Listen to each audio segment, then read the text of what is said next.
300 volontari del soccorso in attesa, non sappiamo ancora che turni faremo. Il servizio partirà il 26 gennaio, le associazioni delle ambulanze chiedono notizie per poter organizzare il calendario. Apriamo con questa notizia l'edizione di oggi di Edicola Belluno, edizione di martedì 20 gennaio 2026. Siamo sulle pagine del Corriere delle Alpi, l'articolo a firma di Paola Dallanese. A 16 giorni dall'avvio delle Olimpiadi a Cortina è chiaro che il personale sanitario operante in prima linea, reclutato tra tutti gli ospedali regionali del Veneto, sarà composto da 1 migliaio di operatori e sarà operativo dal 26 gennaio fino al 19 marzo. Poco si sa invece dei volontari che rappresenteranno un sostegno importante per garantire il soccorso a spettatori, residenti e turisti. Saranno circa 300 i volontari delle ambulanze che ci supporteranno, precisa il referente regionale dell'emergenza urgenza e General Care delle Olimpiadi Paolo Rosi, ma un numero preciso ancora non c'è. Anche in questo caso i volontari arriveranno da tutto il Veneto, anche perché le associazioni bellunesi che si occupano del servizio di soccorso in ambulanza non hanno tutto il personale necessario a garantire i servizi che saranno richiesti durante i giochi. Da un lato l'attività di supporto a Olimpiadi e Paralimpiadi e dall'altro la normale attività sul territorio per residenti e turisti. A chiedere lumi sono Felice Gaiardo del coordinamento delle 7 associazioni di volontariato della Gordino e Zoldano e Yuri De Col dell'Eva al Pago. Entrambi sono riusciti a mettere a disposizione per i giochi una quindicina di persone ciascuno, uno sforzo non da poco, visto che comunque, ad esempio, Eva al Pago deve garantire anni più lunghi. Deve garantire, anche l'attività 24 ore su 24 per tutta la settimana nel territorio alpagoto. Ad oggi sono state redatte delle liste di iscrizioni per i turni di servizio e sono proprio i turni quelli che preoccupano di più. Come sottolineato dai volontari, infatti, l'attività non sarà indifferente. A Cortina dovranno essere coperte le varie location in cui si svolgeranno le gare, dallo stadio olimpico alla pista da bob fino alle piste da sci. E in ciascuna di queste location gli orari di lavoro saranno diversi. I turni più lunghi si concentreranno allo Stadio Olimpico del Ghiaccio, rimesso a nuovo per l'occasione. Qui le gare si svolgeranno anche fino alle 23. Entro breve dovranno essere definiti i turni di presidio, sottolinea Felice Gaiardo, visto che non sono state stabilite con precisione le posizioni per ciascuna associazione. Ad agire sarà sicuramente la Croce Bianca di Cortina, insieme con la Croce Rossa e le associazioni di volontariato aderenti all'ANPAS, Associazione Nazionale Pubbliche Assistenze Bellunese, tra cui rientriamo anche noi come coordinamento. Gaiardo e De Cole evidenziano che saranno turni piuttosto lunghi. Allo Stadio Olimpico, ad esempio, si lavora dalle 8 alle 23. Di fronte a queste esigenze, quindi, è immaginabile che allo stadio serviranno 5 squadre da 3 persone, quindi 15 volontari a giornata che si divideranno sia all'interno che all'esterno della struttura sportiva. Quindi, come si capisce, serviranno molti volontari e non potremo certo essere solo noi bellunesi a coprire le esigenze. Attendiamo delle indicazioni precise che ancora non ci sono pervenute.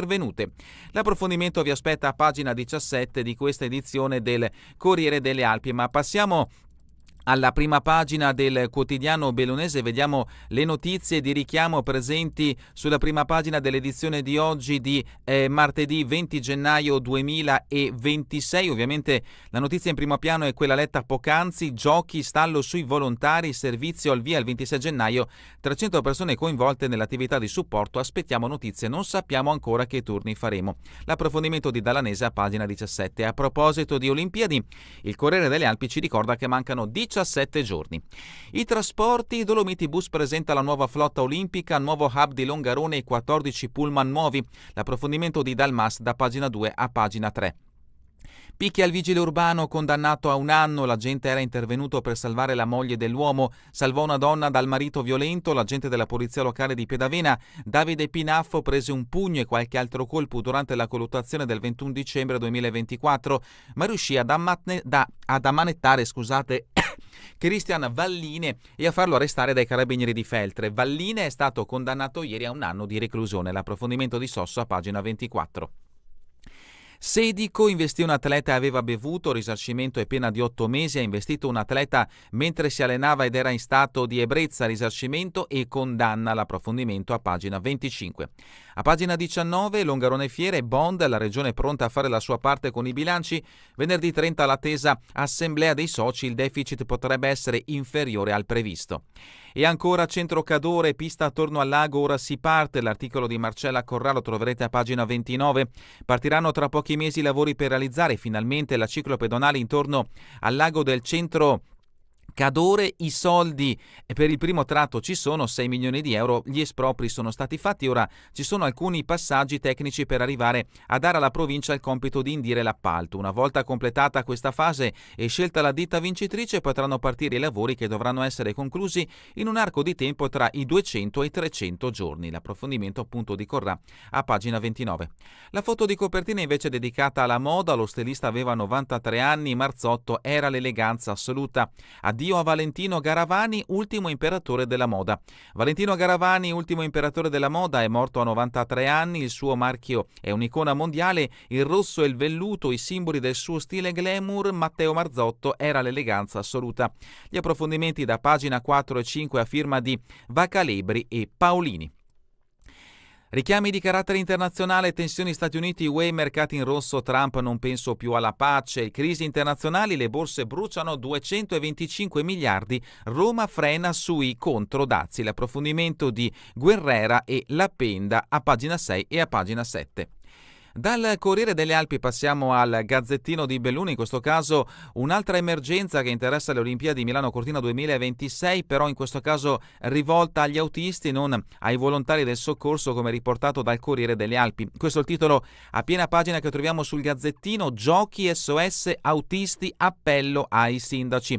Presentata la nuova flotta di 14 mezzi per il trasporto olimpico, l'amministratore delegato di Dolomiti Bus ai comuni: aiutateci a trovare personale. La nuova fornitura comprende 5 autobus interurbani a 2 piani, 4 veicoli ibridi e 5 extraurbani. Costo dell'operazione 5,2 milioni di euro. Se ogni sindaco ci porta un giovane che vuole fare l'autista, lo assumiamo. 60 sindaci, 60 futuri conducenti di autobus. È un appello neanche troppo velato quello di Stefano Rossi, amministratore delegato di Dolomiti Bus, che ha scelto la presentazione della nuova flotta di pullman, quella che debutterà durante le Olimpiadi, per lanciare la prossima edizione del piano di reclutamento del personale. E il neoassessore regionale alla montagna, Dario Bond, va dritto al punto. Bellissimi questi nuovi bus che entreranno in funzione con le Olimpiadi Milano-Cortina. Ma chi li guida? L'approfondimento di Damiano Tormen a pagina 2. Longarone Fiere, un hub a 5 cerchi, sono attesi 230.000 utenti, il parcheggio scambiatore sta prendendo forma nelle aree esterne della fiera di Longarone, che diventerà una sorta di stazione, anzi l'hub olimpico principale per Cortina, con quasi 400 posti auto e navette continue. Sono attesi circa 230.000 spettatori. L'approfondimento sempre di Damiano Tormen a pagina 3. Richiamo che ci porta ancora a Cortina, morte a Cortina, nuove regole per la vigilanza, la tragedia nel cantiere dell'Olimpico, il sindacato, più sicurezza e prevenzione.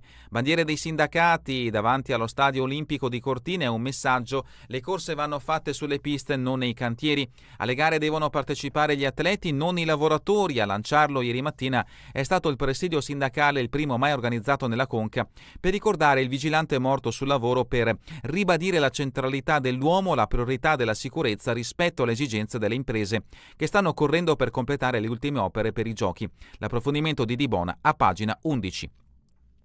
La foto di copertina è dedicata a Chiara Isotton, prestigioso traguardo per la soprano bellunese. Chiara Isotton, alter ego della Tosca, 50 repliche.